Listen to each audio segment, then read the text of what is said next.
Howard Hughes lived the American dream. He was wealthy beyond belief, dated beautiful movie stars, and made record-breaking flights. But the man who could have it all for years just wanted to be left alone. Because of that, much of his life has remained a mystery until now. Author Richard Hack uncovers America's first billionaire in his new book, Simply.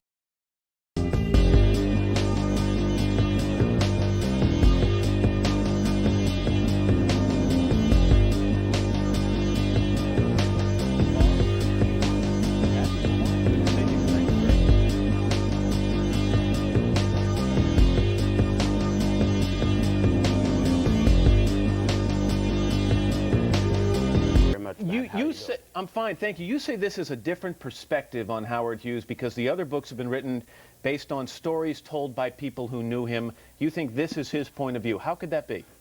Well, I made the effort to try to get inside his mind. This is you know, he was America's first billionaire, and he was a famous film producer after all. He did, you'll recall, The Outlaw with Jane Russell and the Breasts, and he won the first Oscar award for the best comedy film. He also flew around the world setting records. He also bought half of Las Vegas, and he also was America's #1 defense contractor, and he dated all those beautiful women that you know, Katharine Hepburn, right. Betty Davis, Lana Turner. But the fact was, this is a man that absolutely was elusive. To everyone who knew him, they knew him differently. So you interview someone, and they will give you a different story each time. He demanded his privacy. He was obsessive about it, and yet he had the people who work for him keep detailed records of every move he made, from the time he ate to the time he went to the bathroom. Why? This is the story. He did not have that done. They did it so they could keep track and refer to it, because he was so compulsively controlling that when he would talk to them, they'd have to know exactly what he was talking about. He had an incredible memory. Did he know they were keeping these records? No. He did not know they had the records, and when he found out about it, he wanted them all destroyed as they were going. He thought they were destroyed. The fact that they weren't destroyed would have killed him if he hadn't already been dead. And it's some of those documents that were kept about him that you scoured to write this book. Over 110,000 pages, over 110,000 pages, over 110,000 pages.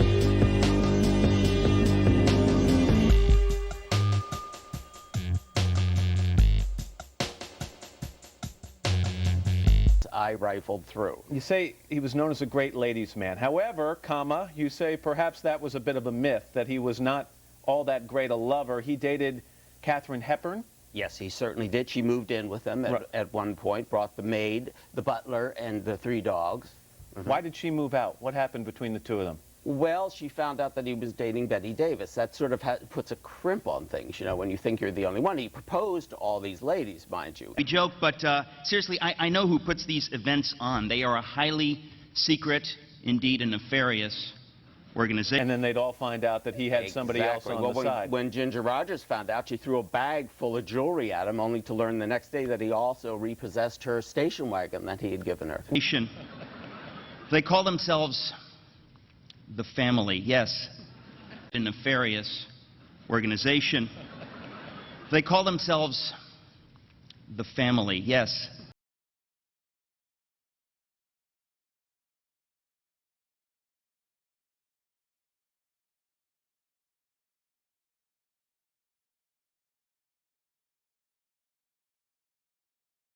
We have a photo that I think was the last picture ever taken of Howard Hughes, and the weird thing is it was taken 25 years before he died. That's right. Why did he retreat so thoroughly from the public?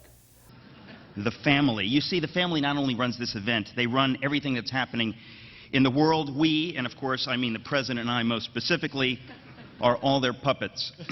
Well, for one thing, he didn't have to deal with them. He had so much money that he could lay naked in a bed, blacked out room, talking on the telephone, and do all his business. Everybody else was out there doing it. And on top of that, he was a sociopath. He didn't like people. He didn't like, even his aides, who were the only people he saw, he didn't allow to talk to him. The President knows what I mean. He cannot admit this publicly, obviously, but appearing here this morning, we're simply doing their bidding. Every U.S. president has been elected by them, except for Warren G. Harding. Talk about the cleanliness issue, the fear of germs. Yes. Perhaps a result of the way his mother raised him. Definitely. She would wash him down with lye soap every morning. She would check his teeth like a horse. She looked in the toilet at his feces to see if there was tapeworms. But mind you, it was a time that there were... This is a special report from News Channel 4. Good morning, everybody. I'm Hubert Stuffy, and this is my mother.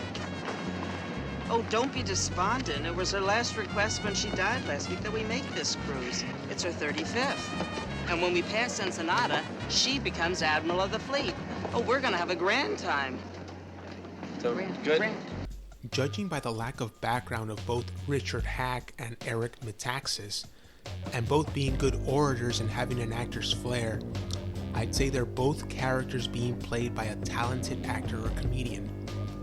And then FYI about September 11th, 99.9% of people don't know the US government had a massive wargaming exercise going on at the same exact day and time the terrorists flew CGI planes into the building. Oh wait, you thought the towers were actually struck by real planes?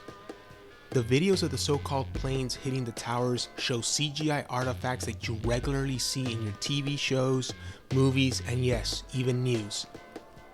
It shouldn't be surprising considering the people who make your TV shows and movies chock full of CGI special effects are the same people who contrive your news.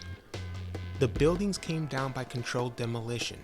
The massive amounts of law enforcement and first responders were used to cordon off the World Trade Center complex. The buildings were already empty before the phony terrorist attacks happened. So breathe a sigh of relief that nobody died that day.